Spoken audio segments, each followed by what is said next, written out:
And of course parenting பத்தி பேசணும். ஏன்னா வந்து நான் பார்த்த கமெண்ட்ஸ்ல எல்லாமே ஒரு சில பாசிட்டிவ் கமெண்ட்ஸ் என்ன இருந்தது அப்படின்னா, சரத்குமார் அவர்கள் அவ்ளோ ஃப்ரீடம் குடுக்குறாங்க, அவ்ளோ ஸ்பேஸ் குடுக்குறாங்க. அவரோட பொண்ணுக்கு என்ன தேவை அப்படின்றது கரெக்ட்டா அவர் சொல்றாரு அப்படின்ற விஷயங்கள் வந்து நெறைய பார்க்க முடிஞ்சது. ஸோ பேரண்டிங் அப்படின்றது உங்கள பொறுத்த வரைக்கும் என்னவாக இருந்தது? பேரண்டிங் அப்படின்னு சொன்னோம்னா குழந்தைகள் வந்து children when they grow up I think they should become your friends first. நீங்கள் வந்து ரொம்பவும் வந்து ரெஸ்ட்ரிக்ஷன்ஸ்லாம் வச்சு பேசிகிட்டு இருக்கக்கூடாது. பிகாஸ் தே ஷுட் அண்டர்ஸ்டாண்ட் ஜென்சி அப்படின்னு சொல்கிறீங்க இல்லையா? ஸோ இன்றைக்கி இருக்கவங்க எப்படி திங்க் பண்ணுறாங்கன்னு அந்த தாட் ப்ராசஸ்க்குள்ளே நம்ம போகணும்.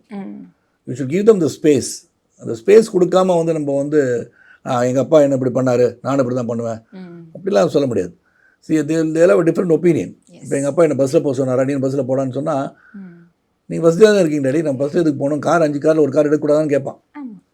then we should adapt ourselves. Why அப்படின்னா அதுலேயும் போய் பாருன்னு சொல்லணும். ஸோ இந்த மாதிரி அவங்களுடைய feelings we should let them talk. என்ன நினைக்கிறாங்கன்னே கேட்காம நம்ம பதில் சொல்லிட்டு இருக்கிறதோ இல்லாட்டி ரெஸ்ட்ரிக்ட் பண்ணுறதோ இல்லாட்டி அவங்கள கண்ட்ரோல் பண்ணுறதோ should not be done நான் நினைக்கிறேன். அதான் best parenting. Okay, thanks for that. they become matured after some time. அவங்களுடைய வாழ்க்கை அது. நாளைக்கு வந்து நம்ம இது தப்பு இது கரெக்டுன்னு சொல்லிட்டு போவோம், அவ்வளோதான். But then that decision they have to face it. நீங்கள் ஜாக்கி சான் பார்த்தீங்கன்னா அவங்க டாக்டர் பற்றி நீங்கள் படிச்சிருப்பீங்க, ரோடுக்கு வந்த பிறகு கூட ஹெல்ப் பண்ணலையா? பிகாஸ் நான் சம்பாதிச்சா நான் வந்து சேரிட்டி கொடுக்க போகிறேன், நீங்கள் வந்து take care of yourself நான். தட் மீன்ஸ் அவ்வளோ இதாக இருக்க முடியாது நம்மளால். ஏன்னா we are from different kind of society. அப்போ அவங்க வந்து இண்டிவிஜுவலாக இருக்கணுன்றதை வந்து அவர் உறுதிப்படுத்தியிருக்காரு அதில்.